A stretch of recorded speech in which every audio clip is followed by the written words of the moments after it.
Gracias, queridas amigas y amigos. Las y los abrazo en actitud fraterna.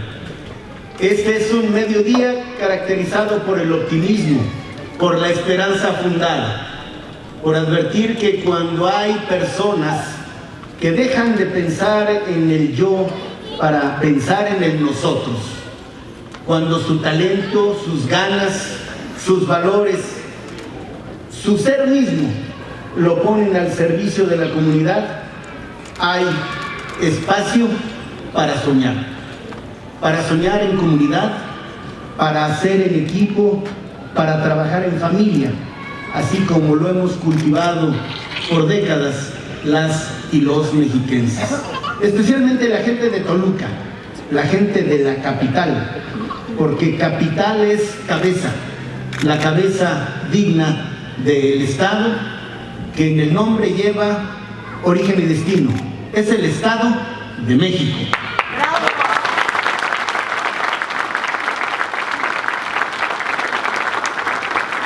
No basta cumplir 18 años para ser ciudadana o ciudadano. Hay que asumir un papel decisivo, hay que ejercer con responsabilidad la condición de mayor de edad.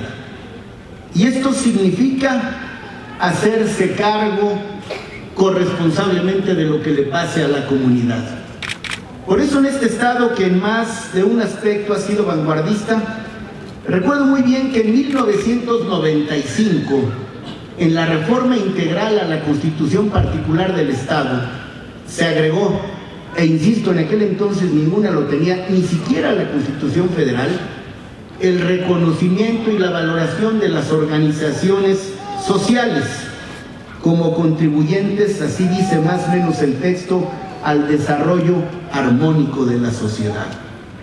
No hacía la Constitución mexiquense sino anticiparse, sino apreciar el creciente valor de la participación ciudadana.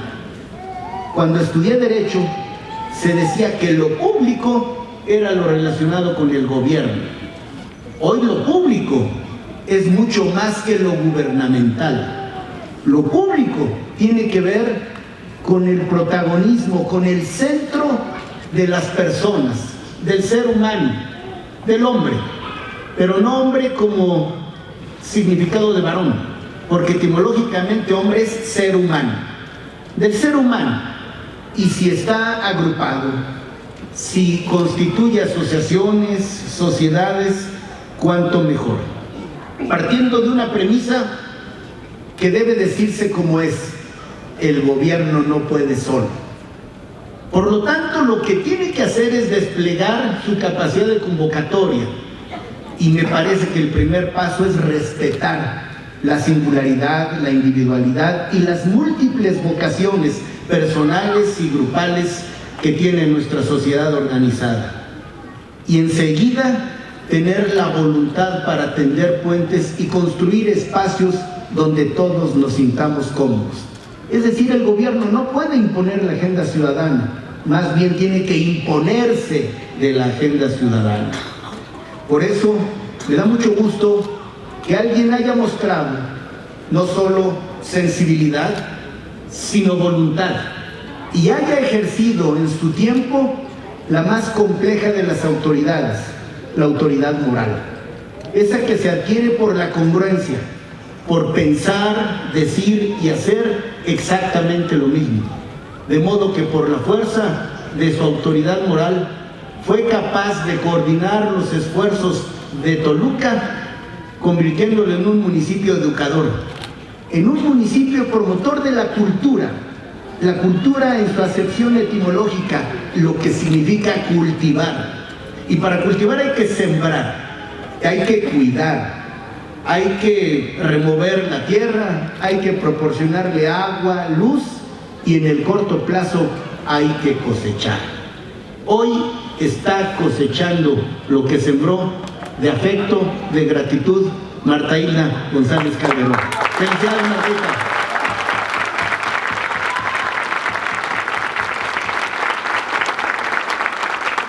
Y en esta, para mi gusto, afortunada combinación de capacidad de convocatoria y de vocación de servir desde la sociedad, allí está Marti, una organización de gente libre, de gente corresponsable, encabezada por un abogado con vocación de servicio público. A mi amigo Javier García Valencia, una felicitación, un abrazo y un gran reconocimiento.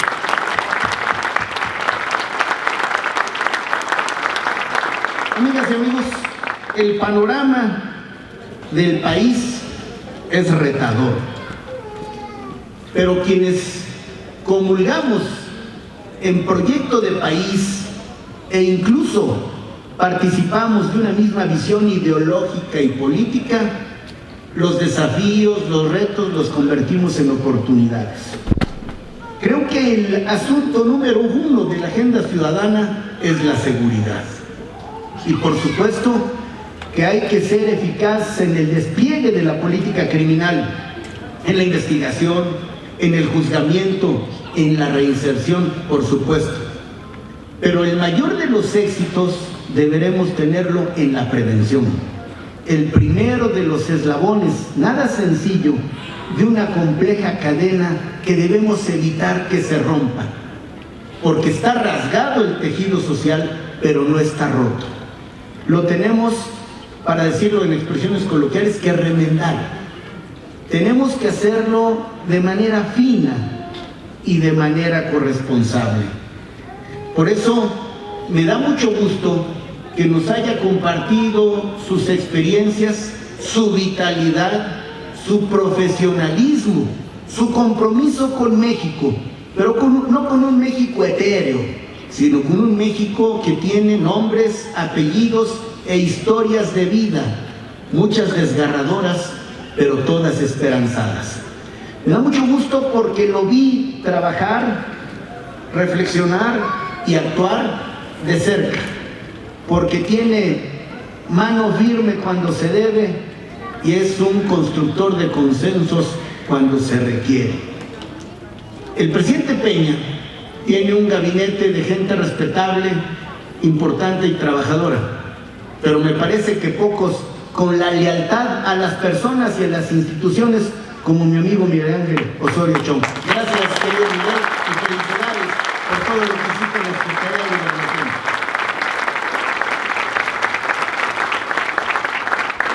Pero como vemos, quienes tenemos optimismo sin remedio, lo mejor está por venir. Y eso va a ocurrir porque somos nosotros quienes lo van a acometer. Porque si viviéramos de glorias idas, nos instalaríamos en la nostalgia. Tenemos que confiar en nuestra capacidad para visualizar un futuro mejor, en el entendido que el futuro empieza hoy. Por eso, esta es una reunión que nos llena de optimismo y que nos da la esperanza fundada de que sí se puede, en la medida en que todas y todos participemos. Esta es una reunión de compromisos. Por eso me da mucho gusto que al estilo de Marta Hilda, aquí haya esbozado una iniciativa de ley, que siendo, como lo comentó, de competencia local, se habrá de llevar al Congreso del Estado, ahí en la Plaza Hidalgo, de nuestra Plaza de los Mártires, para que se discuta. Y estoy seguro que será aprobada, porque esta es mucho más que una visión partidaria, es una visión mexicana, es una visión favorecedora de la convivencia armónica de las y los mexiquenses. Y a riesgo de parecer chauvinista, exagerado, como a veces parecemos los mexiquenses, esta también va a marcar la pauta para que la legislación local de otros estados pueda tomar como base y ejemplo la legislación mexiquense en materia de prevención y de organización social. Vamos contigo, Martita, hasta que sea aprobada nuestra iniciativa de ley.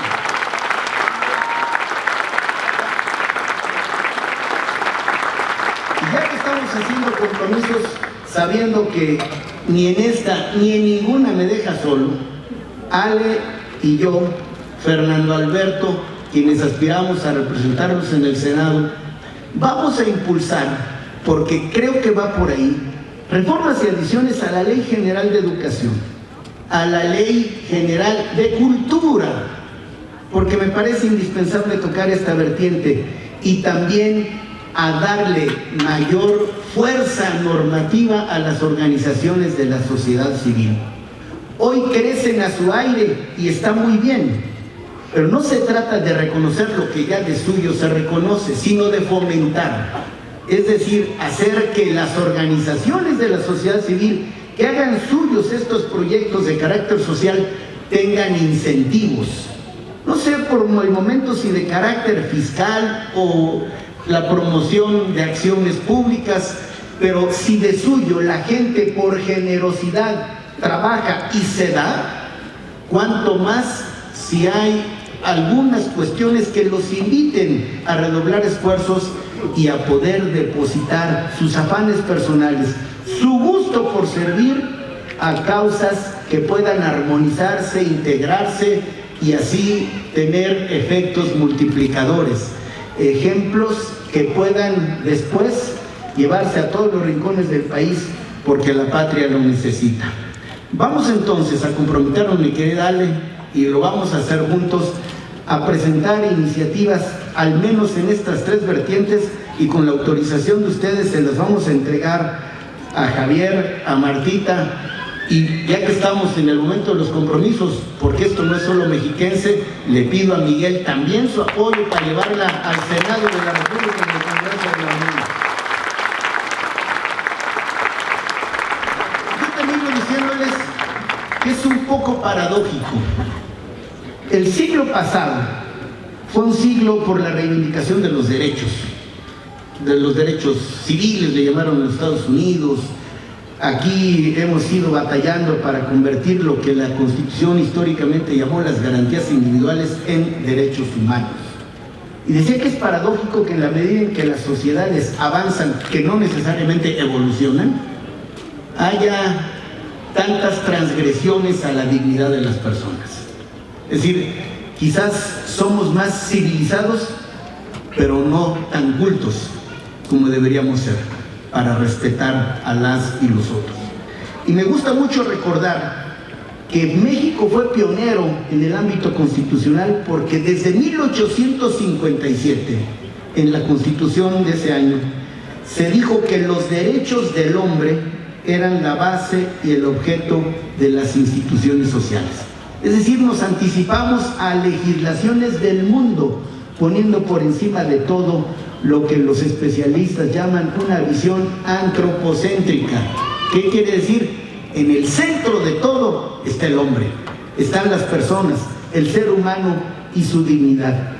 Ya que estoy hablando de historia, pues ya voy a abusar, porque en este estado, un rey prehispánico, que además de ser un gran ingeniero, era un poeta, nos regaló esto que ahora les quiero compartir, porque viene a cuento a propósito de la reivindicación de lo social y de las personas. Amo el canto del cenzontle, pájaro de 400 voces. Amo el color del jade y el enervante perfume de las flores. Pero amo más a mi hermano, el hombre. Gracias.